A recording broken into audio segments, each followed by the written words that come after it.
সবাইকে জয় যিশু। এক বিষয়ে প্রভু আমার মনে দিয়েছে, সেটা সবার সঙ্গে শেয়ার করতে চাই। কে খাওয়ার জন্য কোন সময় প্রার্থনা করতে হয়, এই বিষয়টাকে আমরা আজকে শিখব। ছোট্ট করি এই বাক্যটা হবে, অবশ্যই এটা পুরো শুনবে। কে খাওয়ার সময় কখন প্রার্থনা করতে হয়, দেখবে অনেকবার আমরা যে ঘরে খাবার খাই, আমাদেরকে সেখানে প্রার্থনা করা দরকার নেই, কিন্তু সেখানে ধন্যবাদ করা দরকার। কিন্তু যেখানে যারা আমরা অন্য জায়গায় যাই আর যদি ওখানে খাবার খাই, সেখানে আমাদের খাওয়ার প্রার্থনা দরকার।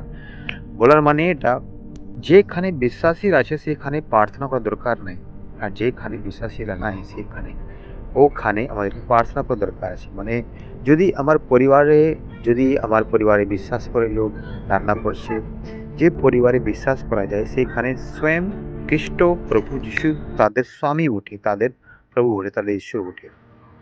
কিন্তু অনেকবার আমরা সেখানেও প্রার্থনা করি আর তাকে সূচি করি খাবারকে আর খাই, সেটা প্রিয় কোনো সঠিক হবে নি। কিন্তু যদি আমরা বিশ্বাস অনুযায়ী খাই, তো ওটা বিশ্বাস এটাই কি, এক ব্যক্তি বিশ্বাস করে বলে প্রভু তাকে ধার্মিক পরিণত করছে, আর সেই জায়গাকে প্রভু সূচি করছে, তার তার সম্পত্তিকে, তার খাবারকে, তার অন্নকে, সব জিনিসকে সে সূচি করছে। সেখানে আমাদেরকে ধন্যবাদ দিয়ে করি খাওয়া দরকার। কিন্তু অনেক জায়গায় আমরা কি করি, সব জায়গায় আমরা প্রার্থনা করি, বিশেষ করি। আর আমরা যদি যেখানে আমাদের প্রার্থনা করা দরকার থাকে, যেমন কি অন্য জায়গায় যারা বিশ্বাস করেনি, যেমন কি অনেকবার কোনো অনুষ্ঠানে, কোনো বিবাহে, সেখানে আর যারা প্রভুকে বিশ্বাস করেন সেখানে এসব জায়গাকে আমাদেরকে প্রার্থনা করে খাওয়া উচিত।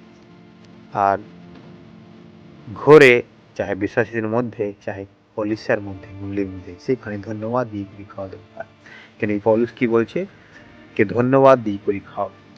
আর প্রভু যীশু কি করলো, যখন মাছ আর রুটি নিল, সে পিতাকে ধন্যবাদ করল। কেন কি ওয়ার কাছে কে মাছ রুটি আনিছে, স্বয়ং ওয়ার ছেলেরা। অবশ্যই সে একটা বাচ্চা ছিল, কিন্তু সে বাচ্চা ইয়েরুশলেমের মধ্যে, ইসরায়েলের মধ্যে ঈশ্বরের বিশ্বাস ছিল।